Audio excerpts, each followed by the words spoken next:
XRC model comes with these headlights, signature lights. The other ones, I think that's just blocked off there, so definitely nice. Headlights are fine. We don't do much night riding, but for what night riding we do, I haven't had an issue.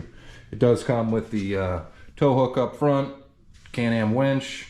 All that's worked great. I've used it a couple times. You would think that you wouldn't get stuck, but you do. The XRC model comes with these front A-arm protectors right here, and this front protector here, as well as, I don't know if you guys can see that, but a full skid plate front to back in that high performance polyplastic, I think that's what it's called.